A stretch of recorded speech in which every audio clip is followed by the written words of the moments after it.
हे दोस्त, स्वागत है आपका डेविल एनिमे एक्सप्लेन चैनल पर। तो आज से हम एक नया एनिमे एक्सप्लेनेशन चालू करने जा रहे हैं जिसका नाम है द एरिस्टोक्रेट्स अदरवर्ल्डली एडवेंचर, जो एक रेइंकार्नेशन फैंटेसी एनिमे है जो 2023 में आया था और अब तक इसका एक ही सीज़न आ चुका है। तो चलो बिना कुछ टाइम वेस्ट के करते हैं एपिसोड 1 को एक्सप्लेन। तो एपिसोड की शुरुआत में हमें हमारा मेन कैरेक्टर काजुया दिखाया जाता है, जो भूखा होने की वजह से सुपरमार्केट कुछ लेने जा रहा था। तभी सुपरमार्केट से लोग बाहर की तरफ हड़बड़ी में भागने लगते हैं और उसी हड़बड़ी में दो लड़कियां काजुया से टकराती है और तभी सुपरमार्केट में से एक चाकू लिए आदमी बाहर आता है। उसे देख काजुया उन लड़कियों को भागने के लिए बोलता है। तभी वो आदमी तुम दोनों को मार दूंगा कहकर उन लड़कियों को मारने के लिए उनकी तरफ बढ़ता है। तभी काजुया बीच में आकर उसे रोकता है और लड़कियों से कहता है यहाँ से भागो, तब तक मैं इसे संभालता हूँ। तभी काजुया नोटिस करता है कि उसके पेट में चाकू लग गया है। वो चाकू लगा देख वो आदमी वहाँ से डरकर भाग जाता है। काजुया को देख वो लड़कियाँ उसके पास आकर कहती है क्या तुम ठीक हो? काजुया मन में कहता है अच्छा हुआ तुम दोनों ठीक हो, पर तुम मेरी वजह से रो रही हो। क्या मैं अब ऐसे ही पड़े पड़े मरने वाला हूँ? और सीन कट हो जाता है। हम एक बच्चे को बेड से उठते हुए देखते हैं। वो ऊपर देखकर बोलता है ये सीलिंग तो मैंने कहीं देखी नहीं, क्या ये हॉस्पिटल है? मुझे पता है मैंने कुछ लोगों की मदद की थी, पर ऐसा फैंसी प्राइवेट रूम मुझे नहीं चाहिए। तभी एक मेड रोकर उसको मास्टर कायन कहकर उसके पास आती है और फिर उसकी माँ उसके पास आकर कहती है तुम्हें अपनी माँ याद भी है? तभी वो बच्चा खुद को मिरर में देखता है और ये कौन है कहकर पैनिक करता है। तब हमें समझ आता है कि वो काजुया है, मरने के बाद रिंकारनेट होकर इस कायन नाम के बच्चे के अंदर आ चुका है। कायन अपने हाथ क्लोज ओपन करता है। उसे देख उसकी मदर और मेड को लगता है कि वो कुछ ज़्यादा ही कंफ्यूज है, क्योंकि वो लगातार एक वीक से नींद में था। उसकी मदर कहती है तुम्हें थोड़ा और आराम करना चाहिए, और हाँ तुम्हें तो बहुत भूख लगी होंगी ना, तुम्हें थोड़ा सा सूप पीना चाहिए। मदर उस मेड सिल्विया को सूप लाने के लिए बोलती है। ऐसा कहते ही वो दोनों वहाँ से बाहर चली जाती है और काजुया, जो कि अब कायन है, वो कन्फ्यूजन में कहता है कौन थी वो दोनों, सिल्विया, मेरी मदर? और मिरर में देखकर बोलता है मैं बच्चा क्यों हूँ? तभी उसे पता चल जाता है कि वो उस वर्ल्ड में उन दोनों लड़कियों को बचाते टाइम सरवाइव नहीं कर पाया था, इसीलिए इस वर्ल्ड में वो रेनकारनेट हो गया। तभी डोर से सिल्विया आती है और देखती है कायन अपनी चड्डी पकड़ के बैठा था। उसे लगता है कि कायन ने सुसु कर दी थी। डायपर चेंज करने के लिए वो उसकी चड्डी उतारती है और कायन जोर से चिल्लाने लगता है। सिल्विया उसे कहती है कोई बात नहीं, तुम पे कोई गुस्सा नहीं करेगा, और उसे सूप पिलाने लगती है। कायन को सूप बहुत पसंद आता है और फिर कायन को पैट पैट करके वो सुला देती है। और उसके बाद काजुया को उसके इस लाइफ की कुछ बातें पता चलती है, जैसे उसका पूरा नाम कायन वॉन सिल्फोर्ड है और वो 3 साल का है। उसके फादर और मदर का नाम गैर्म और सैरा है, और उसे एक सिस्टर है रेने, जो उससे 2 साल बड़ी है। सैरा उसके फादर की सेकेंड वाइफ है और फर्स्ट वाइफ का नाम मैरिया है, और उनके 2 बेटे हैं, डिजिन और एलेक, जो कायन को उनका थर्ड बेटा बनाते हैं। कायन के फादर एक हाई रैंकिंग नोबल है, जो एक मार्ग्रेव यानी मिलिट्री गवर्नर है, और उनकी रिस्पॉन्सिबिलिटी है बॉर्डर को प्रोटेक्ट करने की बाहरी घुसपैठियों से। साउथ ग्रेसिया, जो पार्ट है किंगडम एसफोर्ड का, जो कायन के फादर के कंट्रोल में आता है, जिसमें मॉन्स्टर से भरा हुआ फॉरेस्ट आता है। तभी हम देखते हैं कि ये सब मेड सिल्विया कायन को बता रही होती है और कहती है एडवेंचरस हमें उन मॉन्स्टर से बचाते हैं, उनमें से बहुत मैजिक यूज़ करते हैं। ये सुनकर कायन को भी मैजिक सीखना होता है, तो सिल्विया उसे मैजिक से पहले पढ़ना लिखना सीखने को कहती है। और कायन मन ही मन बोलता है अच्छा हुआ इस दुनिया में आ गया, पिछली दुनिया में तो मेरे दादाजी गुजर गए थे और मैं अकेला पड़ गया था। अभी मैं उस वर्ल्ड को बिल्कुल मिस भी नहीं करता। और सीन कट हो जाता है। रेने उनके फादर को बताती है कि कायन ने पढ़ना लिखना सीख लिया है और मैथ्स भी सॉल्व कर लेता है। ये सुनकर उनके फादर बोलते हैं ये तो खुशी की बात है। कायन मन ही मन बोलता है अब इनको कैसे बताऊँ, इस 3 साल के बॉडी के पीछे एक हाई स्कूल लड़के का दिमाग है। कायन की मदर कहती है हमारा लड़का तो एक जीनियस है। ये सुनकर कायन बोलता है नहीं, ये तो सिल्विया अच्छा पढ़ाती है। कायन के पेरेंट्स को डाउट होता है कायन को अचानक से इतना पढ़ाई में इंटरेस्ट क्यों आ गया। तभी कायन जोर से बोलता है मुझे तो बस वर्ल्ड की नॉलेज लेनी है। तो फादर कहते हैं ठीक है, कायन कहता है तो बुक्स और मैजिक बुक्स पढ़ना चालू करूँ? रेने बोलती है नहीं, अभी नहीं, पहले तुम्हें बैप्टाइज होना पड़ेगा मेरी तरह। 5 साल का होने पर ही बैप्टाइज किया जाता है। बाद में हम कायन को रूम में चुपके से मैजिक यूज करते देखते हैं और उसे सिस्टर रेने देख लेती है और बोलती है मुझे सब पता है तुम्हारे बारे में। और कायन डर कर पूछता है क्या? रेने बोलती है तुम इस दुनिया के सीक्रेट पढ़ने की कोशिश कर रहे हो, क्या तुम मुझसे सीखना चाहोगे? कायन मन में कहता है अच्छा हुआ इसने कुछ नहीं देखा। और रेने कायन को किंगडम एस्फोर्ड के पिछले 300 सालों का इतिहास पढ़ाती है, जिसमें वो बताती है फर्स्ट किंग एक एडवेंचरस था जिसका नाम यूया था और इस दुनिया में एल्व्स, ड्वार्फ्स और बीस्ट फोप साथ में रहते हैं। और देखते ही देखते कायन 5 साल का हो गया और वो बैप्टाइज होने के लिए रेडी था। फिर वो सब कायन के बैप्टाइज के लिए निकल जाते हैं और पहली बार कायन मैंशन के बाहर आउटर वर्ल्ड में जाता है और सोल्जर्स, बिल्डिंग्स, मैजिक, सारी जनता को देख के वो बहुत खुश था। वो सिस्टर रेने से पूछता है ये स्टेटस मैजिक क्या होता है?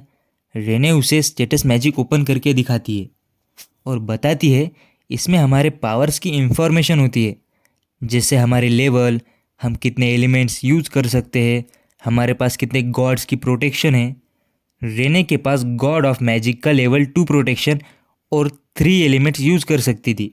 तभी उसके फादर उसे बताते हैं कि गॉड हमें प्रोटेक्शन देते हैं जो कि लेवल 1 से 5 तक दिए जाते हैं, जिसमें हम मैजिक एंड पावर यूज कर सकते हैं। और तब तक वो चर्च में पहुंच जाते हैं। फादर उसे दिखाते हैं कि ये 7 पिलर गॉड है और आज तुम इन्हें बताने आए हो कि तुम 5 साल के हो गए। तभी वो चर्च के फादर जोर से गॉड्स की तरफ देखकर बोलते हैं कि गॉड्स ऑफ 7 पिलर्स, मैं आपको बताना चाहता हूँ कि कायन वोन सिल्फोर्ड अब 5 साल का हो गया है और आप इसे इसका रास्ता दिखा दीजिए। तभी जोर से हंसने की आवाज आती है। कायन गॉड्स की दुनिया में पहुंच जाता है जहाँ 7 गॉड्स रहते हैं। उसमें से एक गॉड बोलते हैं तुम्हारा स्वागत है कायन। नहीं, काजुया शिना। वो सुन के कायन कहता है बैप्टिज्म के टाइम गॉड खुद आएंगे, ये तो किसी ने बताया ही नहीं। फिर वो गॉड बताता है कि उसका नाम जेनम है और वो गॉड ऑफ क्रिएशन और ये दुनिया बनाने वाला है। कायन मन में कहता है सच में? मुझे लगा ये कोई कॉस्ट्यूम पहने बूढ़ा आदमी है, पर ये तो गॉड है। जेनम बोलता है बेटा ये मत भूलो मैं गॉड हूँ और मैं सब सुन सकता हूँ। और रही बात तुम्हारे रेनकार्नेशन की, तो रिमी बताओ इसे। रिमी बताती है कायन को कि वो God of birth and death है। रिमी कायन को कहती है तुम्हारी मौत अनएक्सपेक्टेडली हो गई, तुम वो लड़कियों को बचाने के बीच में नहीं आते तो भी वो बच जाती। आजू बाजू के लोग उस आदमी को रोक देते। कायन सरप्राइज होके बोलता मतलब मैं बिना कुछ मतलब का मारा गया? उसे मैंने बहादुरी दिखाने का मौका समझा था। रिमी कहती है हाँ तुमने दिखाई भी।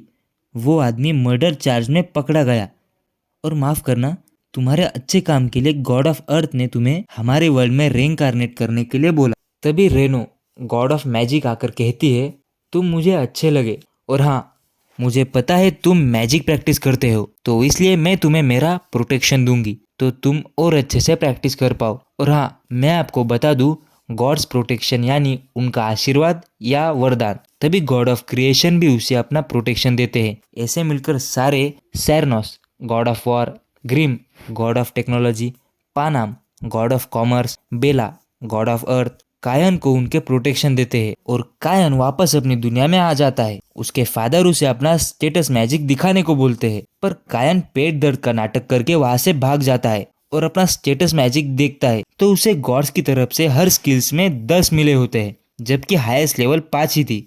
वो कहता है अच्छा हुआ मैंने उनको ये नहीं दिखाया, मुझे स्टेटस मैजिक उनसे छुपाना होगा। फिर वो गॉड ऑफ क्रिएशन के टूल से स्टेटस मैजिक एडिट करता है और सीन शिफ्ट होकर हमें उनके घर के डाइनिंग टेबल पे दिखाया जाता है जहाँ वो कायन का 5th बर्थडे सेलिब्रेट कर रहे होते हैं। तभी कायन की सिस्टर रेने उसे पूछती है तुम्हारा पेट कैसा है? उस पे कायन बोलता है ठीक है। तब कायन की मम्मी उसे पूछती है तुम्हारे बैप्टिज्म के टाइम वो लाइट क्या थी? मेरे बचपन में तो कभी नहीं आई, ना ही रहने के। तभी कायन के फादर उसे अपना स्टेटस मैजिक दिखाने को कहते हैं।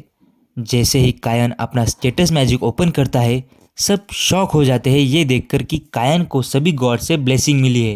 कायन मन में कहता है मुझे लगा कि मैंने ये सब ठीक कर दिया, ये देख कायन के फादर कायन को कहते हैं अपना स्टेटस मैजिक कभी किसी को मत दिखाना, इससे हमारे किंगडम को दुश्मनों से धोखा हो सकता है।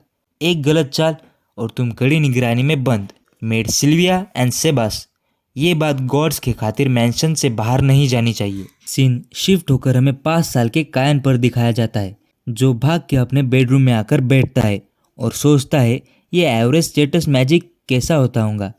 तभी उसकी नज़र बेड पर पड़ी समनिंग मैजिक बुक पे जाती है। उसे देख वो फ्लफी एनिमल को समन करने का विचार करता है और मेड सिल्विया को वहाँ ना देखकर वो बाहर जाता है और फ्लफी एनिमल को समन करने लगता है। उस समनिंग में से फ्लफी एनिमल ना निकलकर एक बेल जैसा दिखने वाला 30 फीट का मॉन्स्टर निकलता है। उसी टाइम रेने की दोस्त परमा पीछे से आ रही थी। उस मॉन्स्टर को देख परमा चिल्लाकर गिर जाती है।